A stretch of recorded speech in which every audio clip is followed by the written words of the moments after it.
So you're a Honda Accord guy. You probably want to drive a Honda Accord from 2008 to 2012 or thereabout, but you are scared of falling victim to this notorious breaking leg crisis.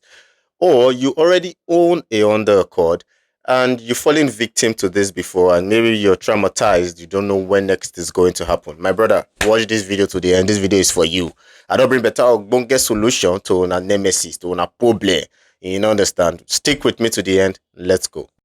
Now, the major culprit responsible for this notorious act is called VCM. What does that mean, you may ask? It means variable cylinder management. Honda put this in place in order to maybe boost engine efficiency as well as fuel economy. So what it does is to switch the car between V6 and V3 mode, leading to the hydraulic mount shaking or vibrating even on idle or speed per second interval.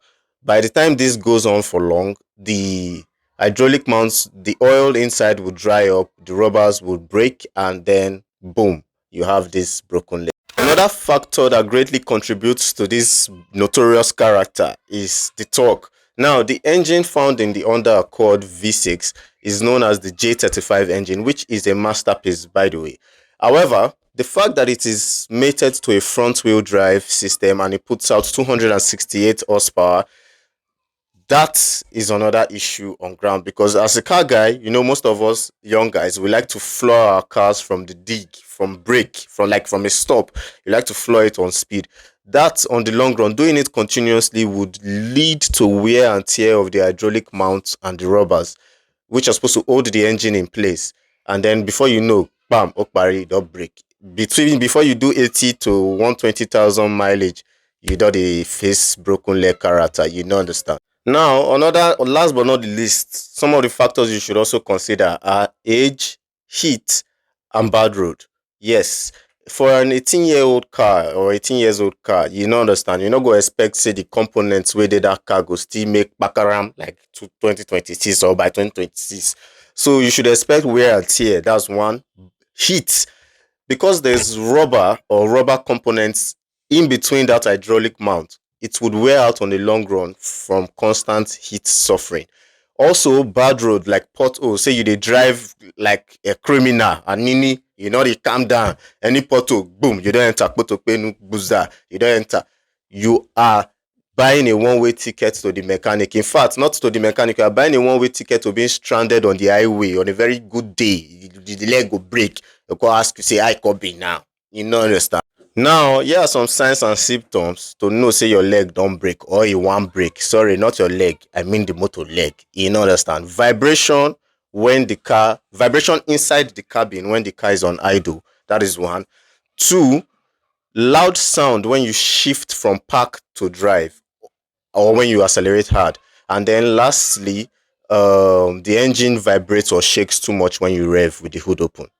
And once you see these signs, my brother, time to run to the doctor, which is what? Mechanic. Let me be that person.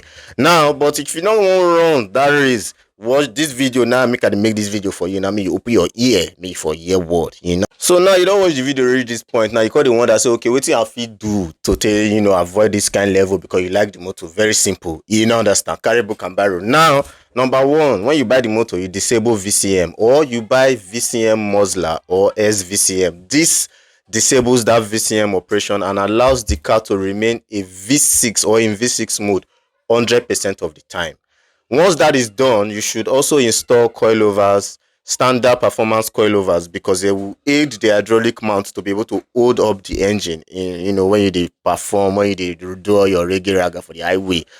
Another one be say when you want change, when you want now that hydraulic mount now, so the one where they put from factory come, that one not too strong. You understand? So you will need to buy a stronger one. Buy OEM ones. There are some high performance ones that are, you know, known for ruggedity.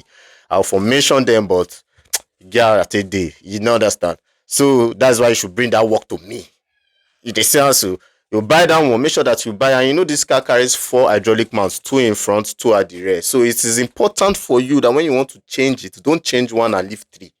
Change all 4 at a time if the budget permits you.